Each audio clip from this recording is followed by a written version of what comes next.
The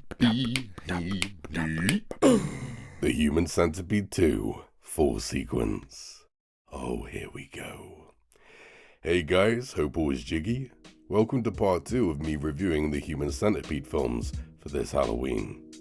Like I said in the last video, I was a fan of the first film ever since its release. It really scared me, and I appreciated how most of its nasty details were implied. I'm not usually into sick torture stuff, so I couldn't wait for the sequel and to see how it would continue the story. Then I learned that it wouldn't. The Human Centipede 2 full sequence is a meta-sequel, one that states that the first film is just a film. Set in London, we follow Martin, a severely disturbed fan of the Human Centipede. He decides to copy the movie and make his own Human Centipede, and instead of 3 victims sewn together, he aims for 12. With a plot that original and the new villain's face being that scary, I was juiced for this sequel. But then, the BBFC banned the Human Centipede 2 over here in the UK. I'm not going to elaborate on the nasty details. I don't want my channel getting banned and I don't want to trigger anyone. But when I looked up why this film was banned, I couldn't believe what I was reading. When Tom Six stated that he wanted to make the first film look like My Little Pony compared to the second one, I thought he was exaggerating. He wasn't. Unlike the first film, almost nothing is implied in the Human Centipede 2, so I lost interest. But if that's the case, why did I see it when it was unbanned? Because it was unbanned. I figured the censored version would do its job well, but it didn't. Yes, the word that rhymes with grape scene was removed, thank God, but the worst part, the scene in the car, still remained.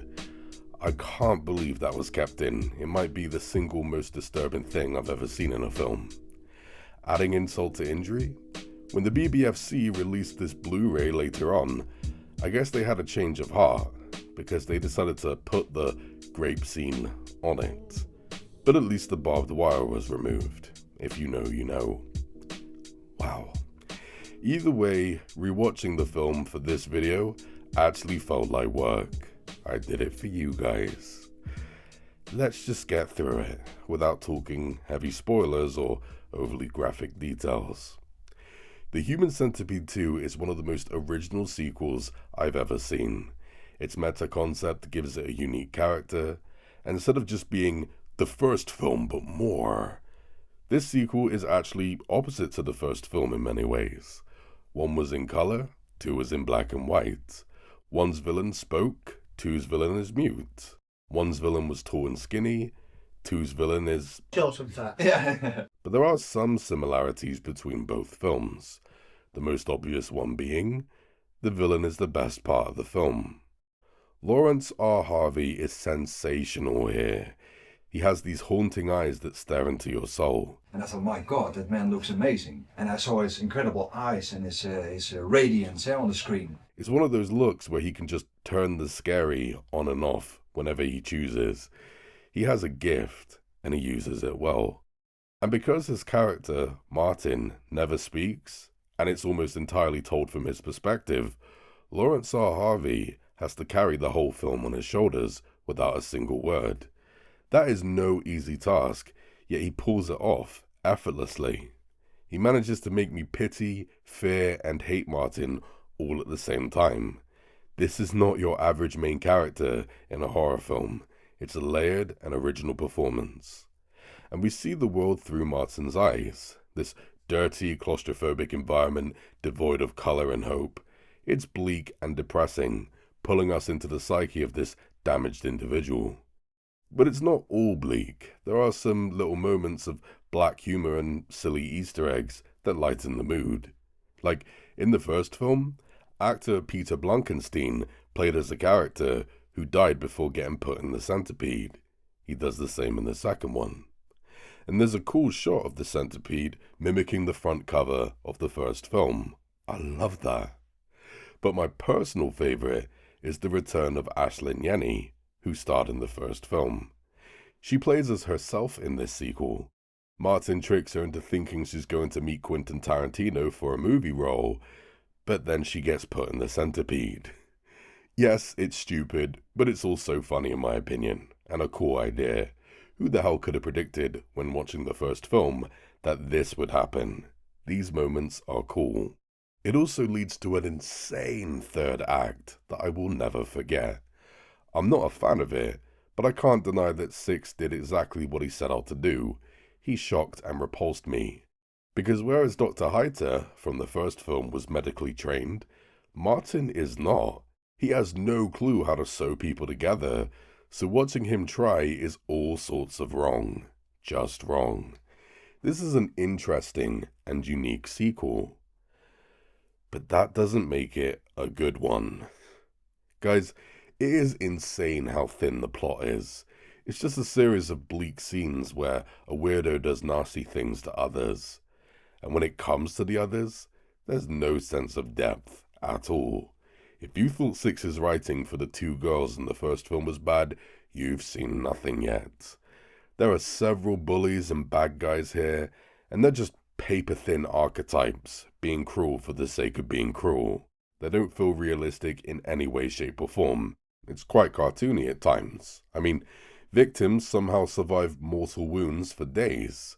It's never explained how Martin has a pistol. Remember, guns are illegal in the UK.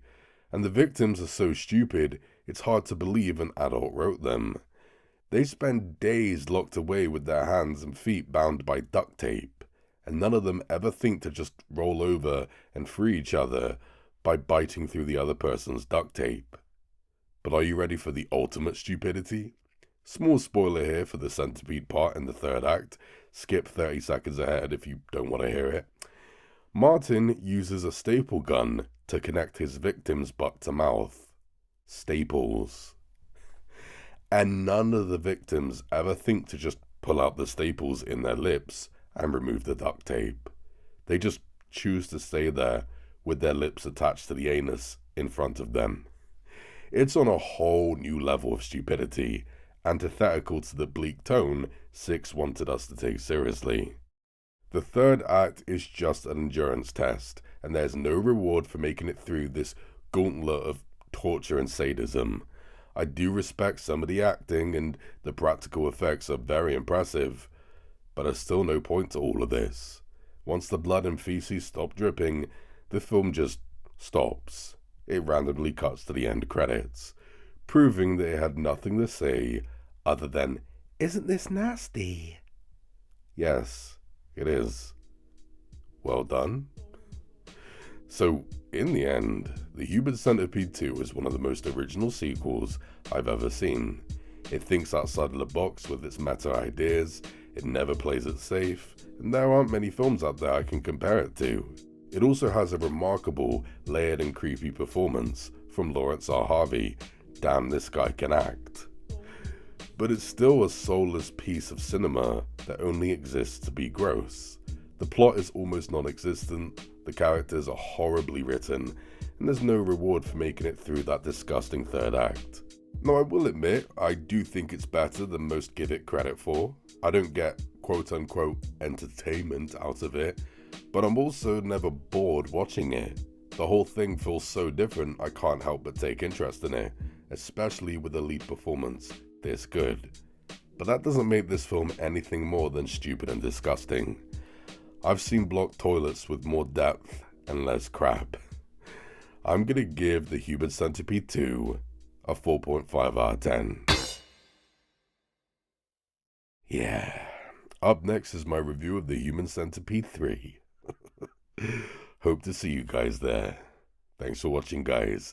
Stay jiggy. The better appreciation.